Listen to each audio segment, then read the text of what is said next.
మందుల కోసం ఆ డబ్బాలో నేను రాశాను, ఇదిగో ఇది తలనొప్పికి వస్తే ఈ మందు, జ్వరం అయితే ఈ మందు, కాళ్ళు నొప్పులైతే ఈ మందు అని అలాగని చెప్పి వచ్చేవారు. వస్తే ఈ పేషెంట్లు ఎవరైనా వస్తే ఇలాగే మందులు కట్టిస్తే తక్కువ తగ్గిపోయేదట.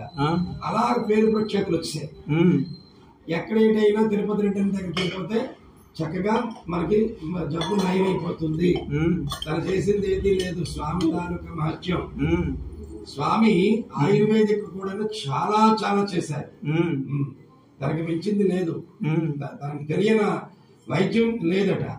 అంత వనమూలికి అంత వైద్యం కూడా చేసేవారు. అదే వైద్యంలో ఉన్న ఆ సామగ్రి అతనికి ఇచ్చి అతను చేయించేవాడు అంతే. ఇలాగ ఉన్నప్పుడు ఒకరోజు ఇలా కొన్నాళ్ళు గడిచింది. గడుస్తుంటే ఈ టీ స్టాల్ కాస్త ఆపేశాడట. ఆపేసి భోజనం మందిరం పెట్టాడు. అంటే దినదినాభివృద్ధి అవుతుంది అలాగా. ఇది ఆ భోజనాలు తాలూకా హోటల్ కూడా 2-3 అంతస్తులు కట్టించాడు భక్తుల సహాయంతో.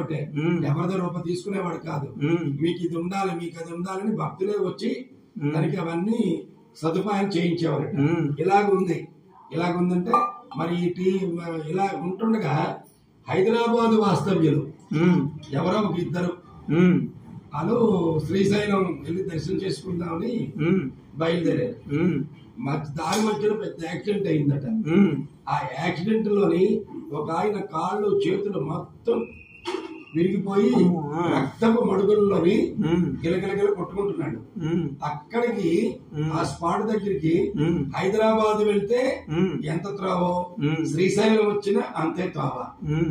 కానీ హైదరాబాద్ వెళ్ళి ఒక పెద్ద హాస్పిటల్లో జాయిన్ చేసే కన్నా శ్రీశైలం వెళ్ళి రెడ్డన్న గారి దగ్గర పడేస్తే నయం అవుతుంది అని చూడండి. ఎంతటి వాల్యూ పెరిగిపోయింది, ఆ డిమాండ్ వచ్చింది.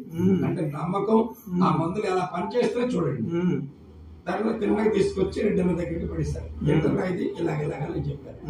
నేనేదో అయితే మధ్యలో స్వామివారు ప్రతిరోజు వచ్చేవారు. అతనికి అడిగేవారు మందులు ఉన్నాయని. ఏ మందు అయిపోతే ఆ మందు డబ్బాలో ఆ మందు కలిపి ఉంచి వెళ్ళిపోయేవారు.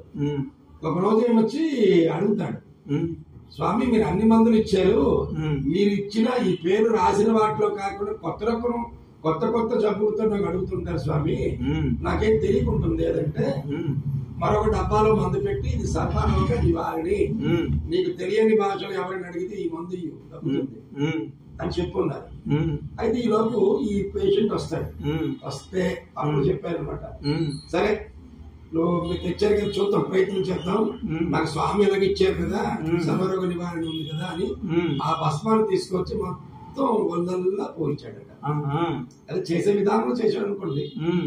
చేస్తే ఆ తెలివి తగ్గిపోయిన మనిషి తెలివి వచ్చి లెగిచాడు. రక్తపు మడుగులన్నీ తగ్గాయి.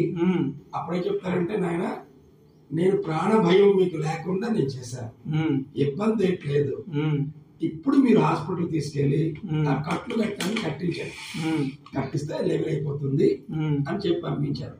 అప్పుడు ఆనంద బాష్పాలతో మరి తిరుగు లేకుండా అంత సరదా పడిపోయి వెళ్ళారు అలాగా. ఇలాగా ఉంటుంటే సరే ప్రతిరోజు అలాగే వచ్చేవారు స్వామివారు. మరొక రోజు ఆయన అన్ని జరుగుతున్నా సక్రమంగా అంటే, స్వామి అన్ని సక్రమంగా జరుగుతున్నాయి, మరి అందరి కోసం మీరు పాటలు పడుతున్నారు, ఇక్కడ వచ్చిన వాళ్ళందరికీ ఆరోగ్యం బాగుండాలని, కానీ నాకు మట్టుగా ఏది ఇవ్వలేదు స్వామి అని అన్నారు. ఈ ఏంటో నీకు ఇవ్వలేదు.